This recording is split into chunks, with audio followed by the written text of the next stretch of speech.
That day, I wasn't feeling great, so I went out for a drink, hoping to let the weight on my mind dissolve in alcohol and the noise of the world outside.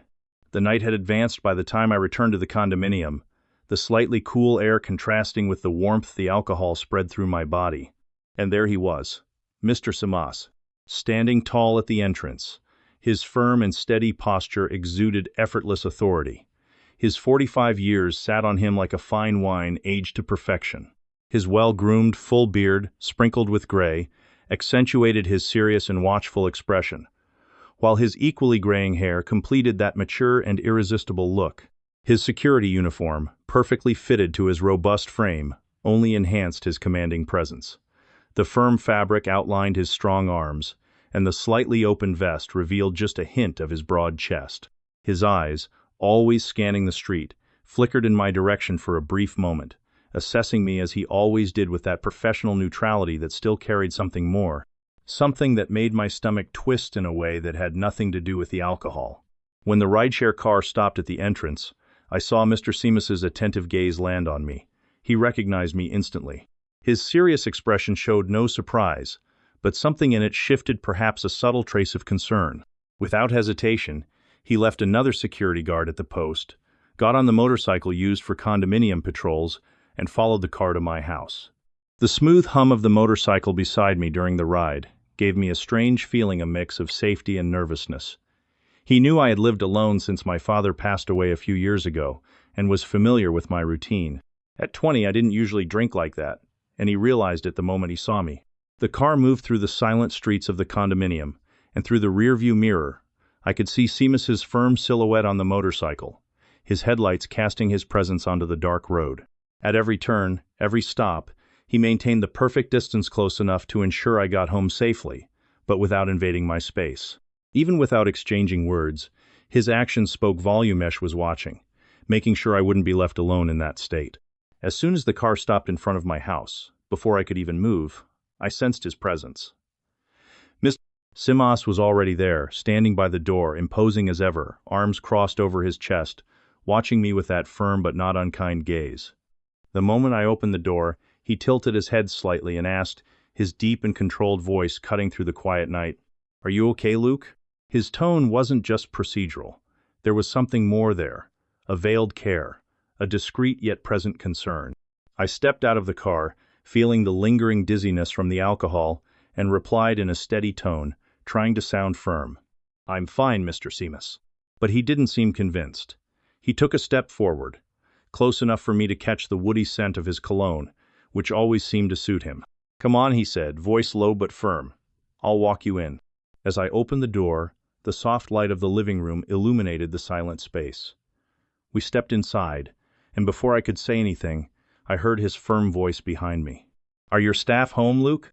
I turned slightly to face him, still feeling the effects of the alcohol weighing on my senses. I shook my head slowly before answering. "No, Mr. Simas, they left earlier." He nodded, taking a quick glance around as if making sure everything was in order. Then, he closed the door behind him and looked at me with that mix of authority and concern. "Sit on the couch," he said, motioning with his head. "I'll get you some water." There was something about the way he spoke, a tone that left no room for argument, but also carried a subtle care. Without questioning, I walked to the couch and sat down, feeling the cool fabric against my warm skin. Meanwhile, I heard his firm steps echo through the room as he made his way to the kitchen.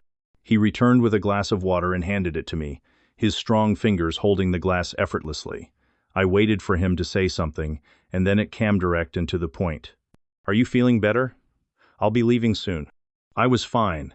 The alcohol wasn't weighing me down as much, and the dizziness had passed. But for some reason, I didn't want him to go. Not now. I wanted his presence there, the silent security he provided without even trying. So, I lied. "Stay a little longer. I still don't feel great."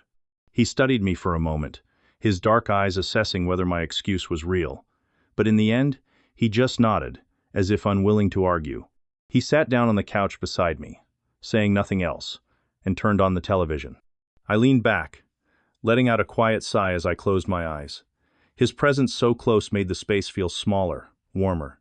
My breathing was calm, but inside, my heart was beating faster than I wanted to admit. Then, without thinking much, I let my hands slowly slide onto his leg. A light, casual touch, as if simply seeking support. I waited for some kind of reaction, any sign of discomfort or surprise. But he did nothing. He didn't move my hand away. He didn't shift his posture.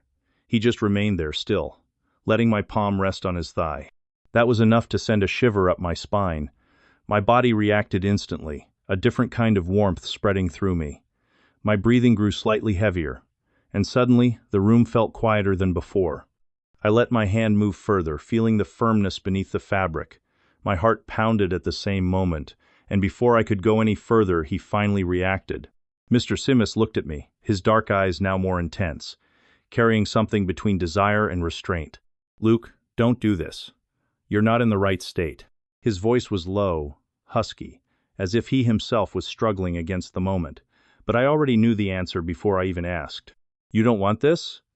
I challenged, my eyes locked onto his. He sighed, pressing his lips together for a moment before admitting, "I do. But you're not okay." I smirked slightly, letting my fingers move with more intent. "For this, I'm perfectly fine." That's when he smiled too, that rare, subtle smirk, carrying something almost dangerous. Without further hesitation, he put it out there. My gaze went straight to what was now before me, and as much as I had always observed him, I had never imagined it would be like this. The size, the shape, the imposing presence. I was surprised, my body reacting immediately to what I was seeing. I leaned in, coming face to face with it, feeling his breath grow heavier. Before I could do anything, Mr. Simis's firm hand rested on my head. His long fingers slid through my hair, guiding my movements calmly, without haste, respecting my pace. He leaned back on the couch, letting out a deep sigh as he tilted his head back. His other hand rested on the arm of the couch, his fingers lightly gripping the fabric as I moved. His expression was intense, half-closed eyes, slightly parted lips, and then, in a moment of restrained pleasure, his breath faltered for a second. His fingers tightened slightly on the nape of my neck, and a long, deep, husky sigh escaped his throat. With each passing moment, the room seemed hotter, the air denser. The silence was broken only by the forgotten television in the background and his increasingly deep breaths. The sensation of control and surrender mixed together was electrifying. I was still somewhat drunk, my senses a bit scrambled, not entirely sure if I was doing everything right. But from the way he reacted, the weight of his breathing, and the way his fingers slid firmly along my nape, it seemed like I was. He sank further into the couch, his previously restrained posture now completely surrendered to the moment. The muscles in his thighs tensed under my hands, and his chest rose and fell at a quickened pace. It didn't take long for him to reach his peak. His body tensed, his fingers gripped my head a little more firmly, and then a husky moan escaped his lips. The scene drove me wild. The way he let himself go, as if he could no longer contain what he was feeling, sent shivers through my entire body. My heart was racing, and the heat that coursed through me at that moment was something I had never felt like that before. He was still recovering, his breathing heavy and uneven, his chest rising and falling as he tried to regain control. The silence in the room was interrupted only by the sound of the television in the background, almost a distant hum in that dense atmosphere. Then, the radio at his waist emitted a dry static noise, followed by the voice of another security guard calling. Something was happening at the entrance, and they needed him. Simas let out a long sigh, as if returning to reality, ran a hand over his face, and quickly adjusted his uniform. He looked at me for a moment, still with a trace of that smirk that made my stomach flip. "I have to go," he said, his voice already steadier. I nodded, saying nothing, just watching as he got up and walked to the door with determined steps. Before leaving, he gave me one last look, as if he wanted to say something, but he only shook his head slightly and left. I remained there, sprawled on the couch, feeling my body relaxed, my mind still slightly clouded by the alcohol and what had just happened. His warmth still seemed present beside me, the entire scene replaying in my mind. Too drained to make it to the bedroom, I closed my eyes right there, my breathing slowing little by little, and before I realized it, sleep took over. The next day, I woke up with sunlight streaming through the gaps in the curtains, warming the room. My body still felt heavy, remnants of the previous night mixed with exhaustion. I looked at the clock and saw it was already around 9 o'clock. I stretched on the couch, feeling my muscles a bit tense from sleeping there, then got up and went straight to the bathroom. The cold floor beneath my feet woke me up a little more, and when the warm water began cascading over my body, I finally felt the weight of the night before gradually dissolve. As the water flowed, my mind inevitably wandered back to the memories of that moment with Mr. Seamus. Every detail was still vivid as gaze. The way he guided me, the tension of his body under my hands. My heart beat a little faster just thinking about it. I closed my eyes, letting the water slide over my face, trying to organize my thoughts. Something had changed after that night, and I knew that sooner or later we would meet again. I spent the entire day at home. It was a lazy Sunday with nothing to do, and time seemed to drag on slowly. The television was on just as background noise, my phone tossed aside on the couch, and me, lost in my own thoughts. When the sun was already starting to set, the doorbell rang. I frowned, surprised. The doorman hadn't announced anyone, and my staff wouldn't return until Monday. I got up, still clueless about who it could be, and went to the door. When I opened it, I came face to face with him. Mr. Seamus was there, standing in front of me, and a small smile appeared on his lips when he saw me. "Hello, Luke. How are you? Do you have a hangover from last night?" he asked, with that firm tone of voice that always carried authority but now had a slight touch of teasing. I smiled back, crossing my arms and tilting my head slightly. "Hello, Mr. Seamus. I'm fine. I'm not hungover. Do you want to come in?" He nodded. "I do. I need to talk to you." "You little troublemaker," he murmured. "Come here." I was intrigued by the seriousness in his tone. I stepped aside to let him in, closing the door behind us. He walked over to the sofa and sat down, comfortable, yet still maintaining that imposing posture he always had. I moved closer and sat beside him, trying to decipher his expression. Something in his eyes told me that this conversation wouldn't be just about last night. He took a deep breath before starting, as if carefully choosing his words. "I wanted to apologize for yesterday. You had been drinking, you weren't feeling well, and I shouldn't have let that happen." There was a weight in his voice, an evident internal conflict. But not wanting to make the conversation too serious right away, I decided to joke. I tilted my head slightly and made a confused face, pretending not to remember anything. "Forgive me, Mr. Seamus. What are you talking about? Did I do something stupid?" He frowned, studying me in silence for a few seconds, as if trying to read my expression to see if I was being serious or not. "You don't remember anything?" he asked, his tone now more cautious. I made an effort to keep up the act, blinking a few times before responding. "No. What did I do?" I saw his jaw tense slightly. He remained silent for a moment longer, looking away as if searching for an answer. Something in his demeanor made me realize that he was genuinely concerned about what had happened between us. Before he could say anything, I let out a small chuckle and interrupted. "I'm messing with you. I remember everything, Mr. Seamus." He paused, looking at me for a moment as if still processing my words. Then I continued, now with a more serious tone. "And you don't need to apologize. I knew exactly what I was doing, and I liked it." I could see his expression shift slightly. He remained silent, just watching me, as if analyzing every word I was saying. I leaned in a little closer, reducing the space between us. "And I would do it again," I added, without breaking eye contact. "Right now, if you wanted to." The air between us grew heavy for a moment. I saw the way his breathing deepened slightly, how he licked his lips without realizing it. The atmosphere between us was charged, and at that moment, I knew the decision was his. He let out a sigh, shaking his head with a small smirk at the corner of his lips. "You scared me, you little devil." The way he said that, with a tone mixed between relief and teasing, made my heart race a little. For a moment, he just looked at me, as if still processing everything. And then he said directly, without beating around the bush, "I get off work at 11 p.m. My lips curved into a subtle smile. "Okay, I'll be waiting." He nodded, still with that intense gaze, then stood up. He walked to the door without hurry, maintaining his usual firm posture. Before leaving, he cast one last look at me, as if reinforcing what he had just said, and then he was gone, back to work. I stayed there, sitting on the couch, feeling the adrenaline still coursing through my body. The day that had started out boring now promised to end in a completely different way. The hours simply wouldn't pass. With every minute, my anticipation grew, and I kept glancing at the clock over and over. Time seemed to drag on purpose, as if testing my patience.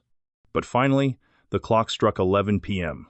I heard the doorbell and went to open the door. When I unlocked it, there he was. This time, without the uniform. Mr. Seamus was wearing sneakers, shorts, and a t-shirt, and it caught me off guard. I had never seen him like that, so at ease. So different from the serious and imposing figure at the front desk. The casual look made him even more attractive, more approachable, more real. He stepped inside without saying much, and I locked the door behind us. We walked to the couch and sat down side by side. "Want something to drink?" I asked, breaking the silence. He shook his head lightly. "And you? Do you want something to drink?" I looked straight at him and, without hesitation, said, "I do. But what I want to drink, you already know." For a second, he just stared at me, and then a smile appeared on his face. A smile full of mischief, but also of surprise. "You are so shameless," he said, shaking his head in amusement. "I never knew this side of you." He leaned in a little closer to me, his dark eyes shining with interest. "But I'm liking it." We went upstairs to the bedroom, and as soon as the door closed behind us, he pulled me closer. The space between us simply vanished, and then it happened, our first kiss. It was intense from the very beginning. The kind of kiss that wasn't rushed, but was filled with desire. His lips had the perfect touch, firm and soft at the same time, and the kiss was exactly as I had imagined, wet just enough, captivating, hot. The way he kissed showed experience, someone who knew exactly what he was doing. The way his mouth moved with mine, how he controlled the rhythm without haste but with dominance, made my whole body react. My hands slid over his strong arms, feeling the warmth of his skin beneath the thin fabric of his shirt. His taste still lingered in my mouth when we pulled away for a moment, our breaths mingling, our eyes locking in a silence full of meaning. What happened next?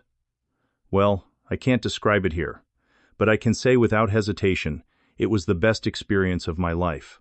Mr. Seamus wasn't just intense, he knew exactly what he was doing. Every touch, every move, every moment seemed calculated to push me to my limits. At first, I thought I could keep up, but soon I realized I was completely at his mercy. I had no idea where he got so much energy. It was as if he never tired, as if he had infinite stamina. I found myself utterly surrendered until, breathless, with my heart racing and my body on fire, I had to ask him to stop. My body was still trembling, the heat still pulsing in every part of me, and my breath took a while to return to normal. The silence of the room was now filled only with the sound of our heavy breathing, as the night continued, leaving that experience etched into me in a way I would never forget. And that's how our story began. I have a lot more to tell, but I don't want to make this story too long here. If you want to hear everything unfiltered, the link is in the bio. There, I explain exactly why I had to ask him to stop and all the details you can't miss. Don't forget to subscribe to the channel and turn on notifications so you don't miss anything. Kisses, and see you soon.